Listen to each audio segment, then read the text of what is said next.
ازيكم؟ معاكم الشيف بطوطة. النهاردة هنعمل بقى بيتزا عائلية في البيت بطعم بره وكمان بحلاوة البيت واحلى كتير وخامات جميلة. ان شاء الله تجربوها وان شاء الله تعجبكم، هتبقى سهلة جدا، طريقة سهلة جدا. لو عجبكم الفيديو ما تنسوش اللايك علشان تدعموا القناة عشان نستمر في تقديم الوصفات ليكم، واشتركوا في القناة وفعلوا زر الجرس علشان يوصل لكم كل جديد. بصوا البيتزا عاملة ازاي، تحفة، هشة جدا، جميلة، طعمها خطير.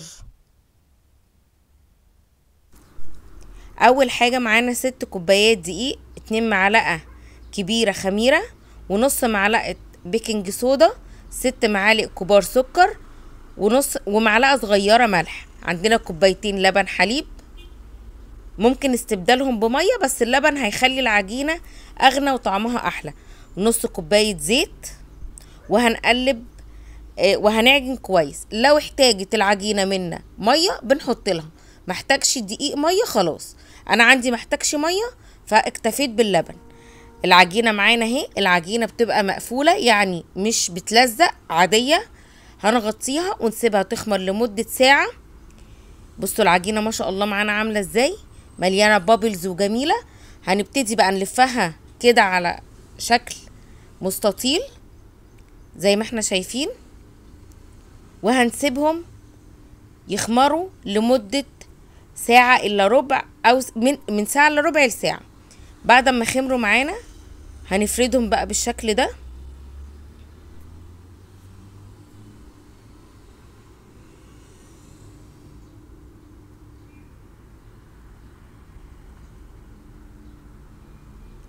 في صاج دهنين وزيت هنحط العجينة بتاعتنا وما بنقساش عليها في الفرد. تمام، هنفرد بقى العجينة التانية. المقدار ده هيطلع لنا بيتزتين كبار زي ما احنا شايفين كده. العجينة شدت معايا، انا مش هقدر افردها اكتر من كده، هغطيها واسيبها لمدة ربع ساعة. دلوقتي بصوا بقى ما شاء الله، لما باجي افردها بتفرد معايا سهل جدا وما بتتقطعش عشان سبناها تريح ربع ساعة.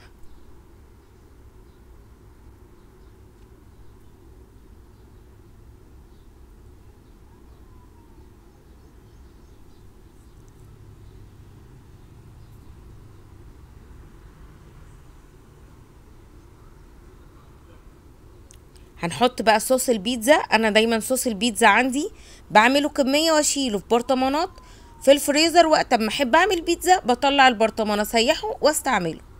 تمام. صوص البيتزا عندكم هنزل لكم الرابط بتاعه في صندوق الوصف. دلوقتي بنحط بقى جبنة رومي مبشورة،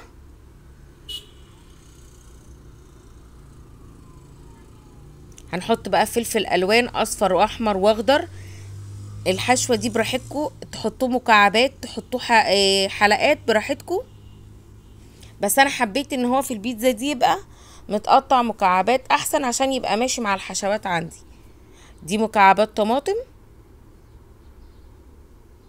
وزيتون اخضر. دي البيتزاية التانية عندي.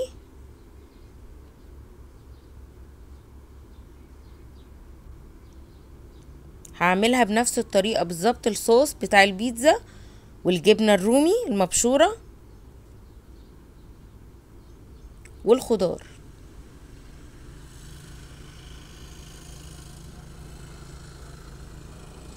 عندنا بقى فرن مشغلينه على درجة حرارة 180، الرف الفوق صينية مية في ساقة الفرن من تحت. هنبتدي، طبعا الفرن لازم يبقى سخن متشغل قبله بربع ساعة. هنحط فيه البيتزا بتاعتنا. اول ما تبتدي تاخد اللون الذهبي زي ما انتم شايفين والخضار يدبل معانا، هنطلعها ونبتدي نحط الجبنة الموتزاريلا،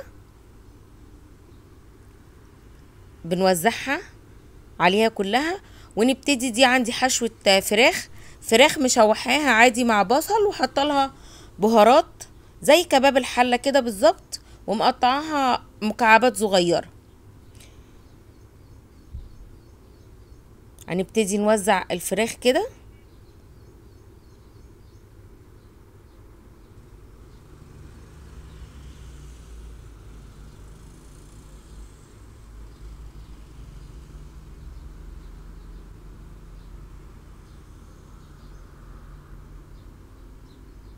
وهنبتدي نحط بقية الجبنة الموتزاريلا عندي بحيث ان الفراخ تبقى باينة في وسط الجبنة.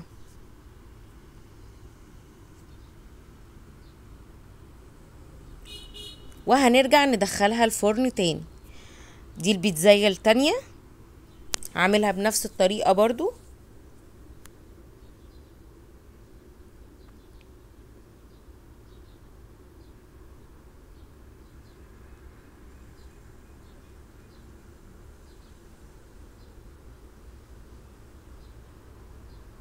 دي شرايح بسطرمة. انا مقطعة البسطرمة شرايح رفيعة علشان تبقى متوزعة، وانا مش حابة انها تبقى كتير، انا عايزاها تدي نكهة وطعم خفيف ما تبقاش كتير. وبرضو هحط الجبنة الموتزاريلا ما بينها كده بحيث تبقى باينة في وسطها، في وسط الجبنة. وهندخلها الفرن تاني. دلوقتي البيتزا بتاعتنا بصوا ما شاء الله تحفة، ريحتها كانت خطيرة بجد.